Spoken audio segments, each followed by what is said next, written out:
반복적으로 악령을 퇴치하며 무료한 나날을 보내고 있던 존은 어느 날 폐암 선고를 받게 됩니다. 이대로 죽는다면 지옥행이 분명했기에 그는 대천사 가브리엘을 찾아가 자신의 생명 연장을 요구하지만 About how a shepherd leads even the most wayward of his flock, but it might sound disingenuous. 매몰차게 거절당하고 엎친 데 덮친 격으로 길에서 악령들의 습격까지 받게 됩니다.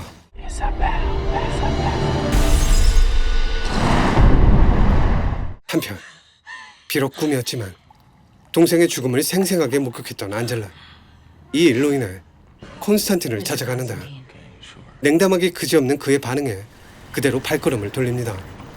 하지만 그것도 잠시, 갑자기 존이 나타나 그녀를 악령들로부터 지켜주고 더 나아가 이사벨을 만나기 위해 자진해서 지옥에까지 다녀옵니다.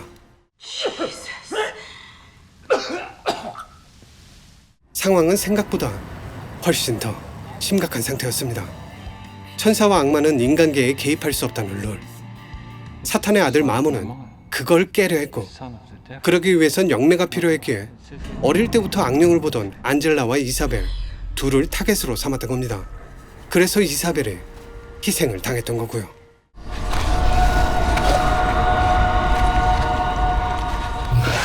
문제는 그게 다가 아니었다는 겁니다. 이사벨의 죽음을 조사하던 헤네시 신부와 존을 도와주던 비먼이 갑작스레 운명을 달리했고, 더 나아가 안젤라가 마몬에게 납치당하며 상황이 걷잡을 수 없이 흘러갔기 때문이죠. 그러다 존은 미드나잇의 도움을 받아 마몬의 본고지로 쳐들어가 악령들을 닥치는 대로 쓸어버리는데, 그러다 충격적인 진실과 마주하게 됩니다. 이 모든 게 대천사 가브리엘이 꾸민 계획이었다는 걸 말이죠. Your ego is astounding.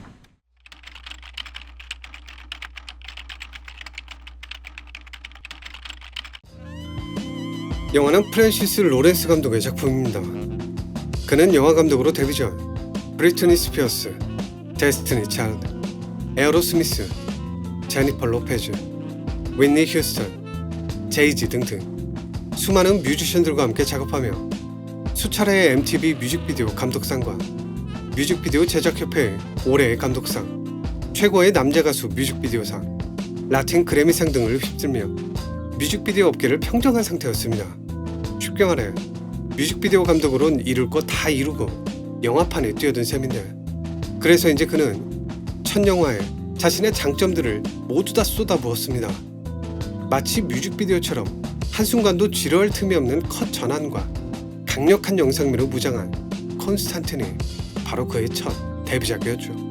이후 그는 2007년 나는 전설이다, 2011년 워터포 엘리펀트, 2009년과 2011년엔 드라마 킹즈와 터치 시즌1에 참여하며 역량을 키워나갔고, 그러다 2013년 헝거게임 시리즈의 두 번째 작품인 캐칭 파이어에서 메가폰을 들었습니다. 이후 2014년 모킹제이와 2015년 더 파이널까지 참여하며 자신이 가장 잘할 수 있는 게 뭔지를 다시 한번 확인시켜줬고요. 2018년에 개봉했던 레드 스패로 역시 그의 장점들이 모두 녹아내려 있는 영화입니다. 감독 프랜시스 로렌스, 그는 상업영화를 만들어냄에 있어 천부적인 능력을 소유한 그런 감독이 아닐까 합니다. 남녀노소를 가리지 않고 모두가 즐길 수 있는 작품을 만든다는 건 생각보다도 훨씬 더 어려운 일일 테니까요.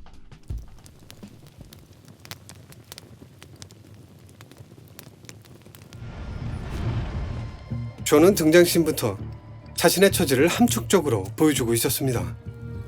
바닥으로 떨어지는 담배꽁초와 위에서 아래를 내려보는 카메라 시점으로 말이죠.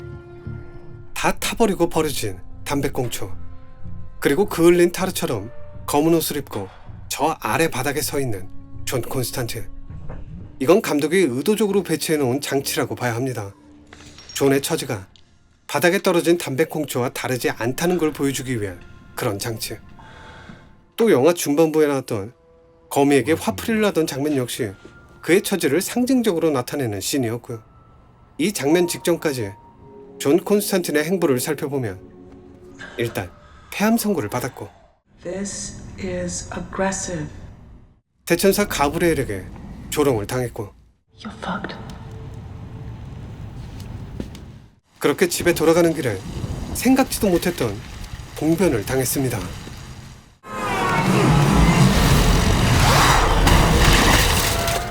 그 후 미드나잇을 찾아갔지만 매몰차게 무시당했고 Full-fledged demon here on our plane. Clearly, I do not have to remind you that is impossible. 심지어 발사자르까지 나타나 그의 염장을 질러댔죠. Word is, you're on your way down. 한마디로 존 콘스탄틴은 폐암에 걸린 채 죽을 날만 기다리며 오도가도 못한 처지가 된 건데 이러한 그의 모습은 담배 연기 자욱한 유리컵에 갇힌 거미의 모습과 별반 다르지 않았습니다. 그러니까 애꿎은 거미에게 괜한 화풀이를 하던 이 장면이 아이러니하게도 그의 처지를 가장 잘 보여주는 상징적인 장면이었던 거죠. 그 후 안젤라가 그 거미를 살려주는 건 역시 안젤라 덕분에 구원을 받는 존 콘스탄틴의 모습 그 자체였고요.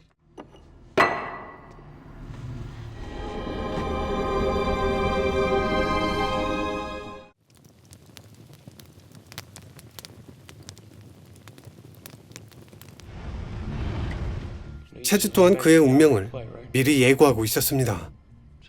미드나잇이 운영하던 클럽으로 향하던 길에 체즈가 내뱉었던 암호.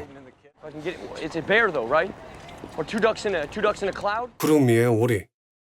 여기서 오리는 뭘 의미하는 걸까요? 오리는 하늘과 땅을 오가는 다른 새들과 달리 하늘과 땅을 넘어서 물까지 그 활동 반경을 넓힌 새입니다. 더 나아가 대표적인 철새 중 하나이기도 하죠. 이 때문인지 오리는 예로부터 계절의 변화를 상징했고 저승과 이승을 연결시켜주는 영적인 의미도 부여됐다고 합니다. 심지어 잠수까지 하는 새이기에 홍수에서도 살아남을 수 있는 불사의 존재로 인식되기도 했죠. It's a bear though, right? Or two ducks in a cloud? 그러니까 구름 위의 오리 두 마리란 이 암호는 존 콘스탄틴과 체즈 크라이머 둘을 상징하고 있었던 거고 둘 모두 죽지 않고 다시 태어난다는 의미를 내포하고 있었던 겁니다. 더 쉽게 말하면 이런 클럽 따위가 아니라 천국으로 직행할 수 있는 암호였던 거죠.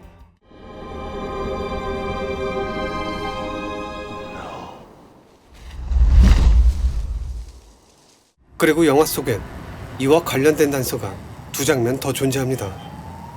체즈가 처음 등장할 때 나왔던 책과 이사벨이 키우던 고양이에게서 연결고리를 찾아낼 수 있죠. 일단 책이 나오는 씬은 먼저 책에 포커스를 맞춘 뒤 체즈에게 화면 전환을 했는데 이때 나왔던 책은 1862년 프랑스어로 처음 출간됐던 사타니즘과 주술이란 책입니다. 이 책을 먼저 보여준 뒤 체즈의 얼굴을 클로즈업했던 건 그가 앞으로 어떤 역할을 맡을지 어떤 일들을 행할지 미리 보여주기 위해서였습니다. 실제로 그는 책에서 본 내용 그대로 콘스탄틴에게 도움을 주기도 했고 안젤라를 살리기 위해 책에서 본 그대로 주문을 외우기도 했습니다. 물론 존은 책은 책일 뿐이라며 회의적인 반응을 내비쳤지만요. I mean, that cross has got to work, right? It's not always like it is in the books. 암튼 중요한 건 체즈가 이미 알고 있었다는 겁니다. Hear that? 주술적인 의미로 오리가 뭘 뜻하는지를 말이죠. It's a bear though, right? Or two ducks in a cloud? 그리고 이사벨이 키우던 고양이의 이름은 Duck. 덕, Oh, you think 그러니까 that's strange. 오리였습니다. Cats are good. 존이 말했던 암호 역시 불사를 상징하고 있었고요. Two frogs on a bench. 벤치 위에 개구리 두 마리. 여기서 나오는 개구리 또한 주술적인 의미론 불사를 상징하는 존재입니다.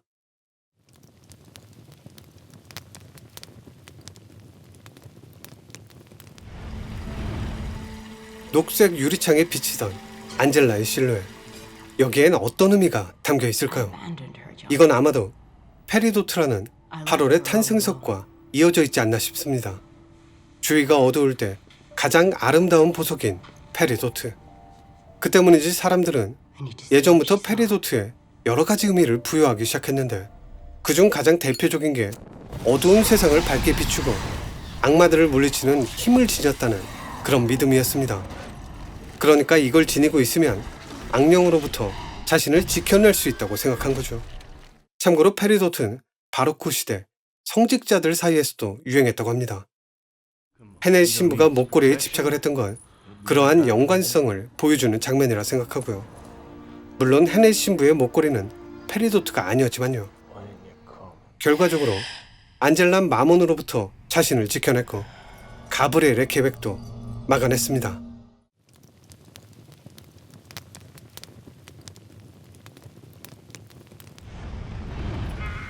존은 수많은 악령과 악귀, 악마들을 물리치며 자신이 구원받길 바랬습니다.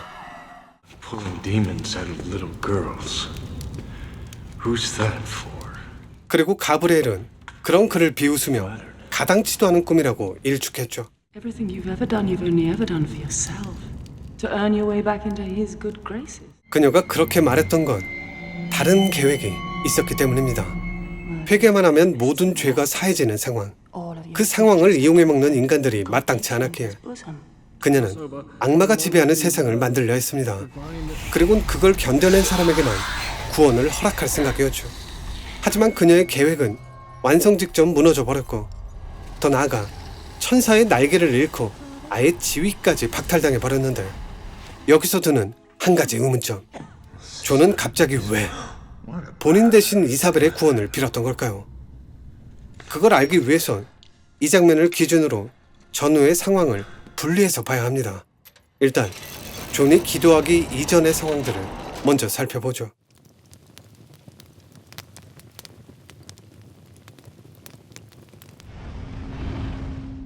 오직 자신의 구원만을 위해 살아왔던 존과 동생의 죽음을 위해 카톨릭의 율법을 어기려 했던 안젤라 도스.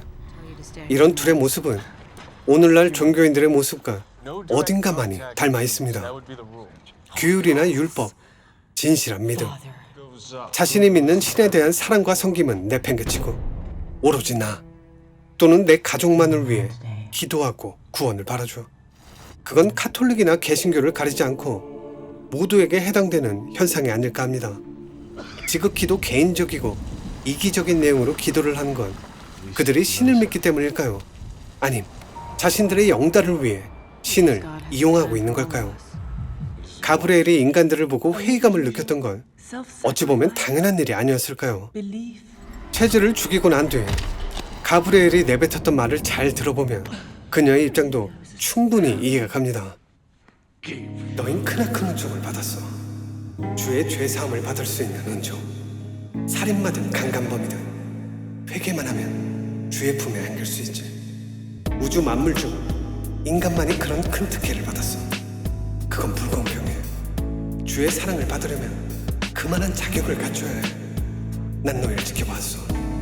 너흰 공포 앞에서 선한 본성이 나오지. 훨씬 더 경건해지고. 그래서 고통을 주기로 했어. 공포를 느낄 수 있게. 그걸 이겨내야 해. 악마가 지배하는 세상을 견딘 자만이 은총을 받을 자격이 있어. Sweet, sweet God loves you so. Then I'll make you worthy of his love.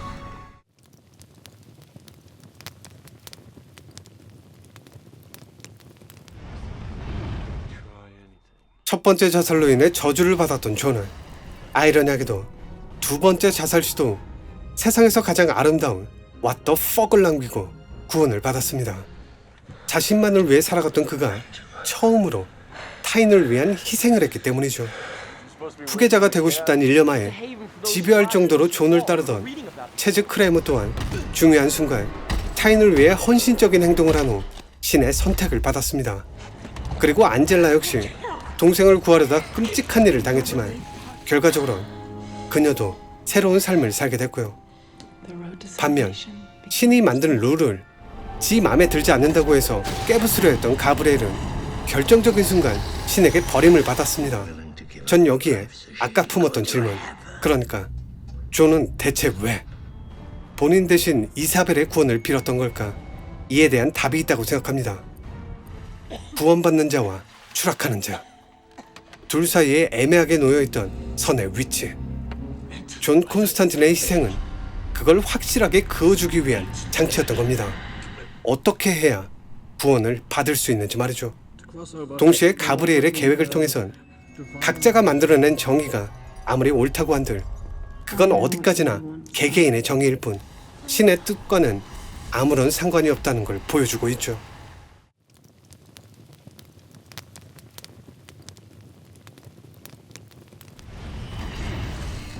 사실 이 영화는 이런저런 의미 부여를 다 지우고 나면 남는 게 딱 하나밖에 없습니다. 담배를 피는 존과 담배를 피는 존과 담배를 피는 존과 담배를 피는 존과 담배를 피는 존과 담배를 피는 존 담배를 피는 존 담배를 피는 존 담배를 피는 미드나잇 그리고 다시 담배를 피는 존과 담배를 꼬나물고 전라 맛있게 펴대는 존 컨스탄틴. 그러다 꽁초를 무단 투기하는 것과 아무데나 놔두는 것, 차창 밖으로 담배를 버리는 것, 그로 인해 폐암에 걸리는 것, 그럼에도 불구하고 담배를 끊지 못하는 것, 하지만 결국엔 금연에 성공하고 새로운 인생을 살게 되는 것. 한마디로 영화는 상영 내내 금연에 대해 말하고 있었습니다. 중간중간 나오는 금연 광고가 바로 이 영화의 정체성이었던 거죠. 수많은 악마들의 속삭임을 뒤로하고 금연에 성공하는 흡연자들의 자화상, 그게 바로 존이었습니다. 쉽게 말해 담배 끊기가 얼마나 어려운지를 보여주는 존 콘스탄틴의 금연 여정이었던 셈이죠. 물론 이건 어디까지나 말장난이고 여기서 담배는 잘못된 믿음을 상징한다고 생각합니다. 한번 삐뚤어진 믿음을 바로잡는다는 건 담배를 끊는 것만큼이나, 아니 어쩜 그보다도 훨씬 더 어려운 일일 테니까요.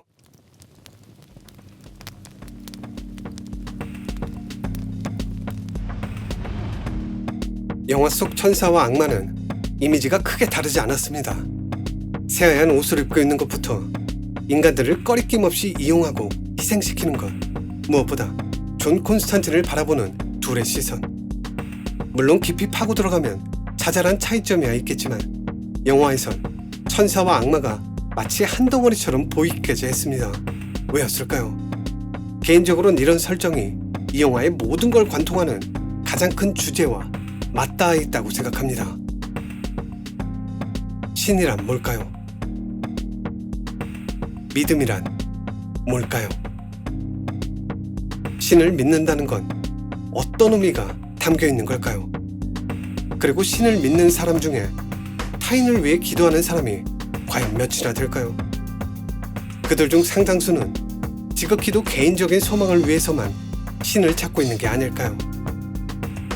믿음을 논하며 권력을 세습하고 신을 팔아 정치를 하고 헌금을 빙자한 돈을 탐하고 기도를 한답시며 하는 말에 천국 가게 해주세요, 대학 가게 해주세요, 좋은 사람 만나게 해주세요, 부자 되게 해주세요.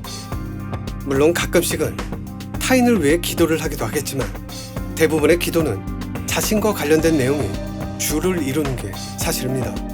마치 주 메뉴에 추가되는 사이드 메뉴처럼 말이죠.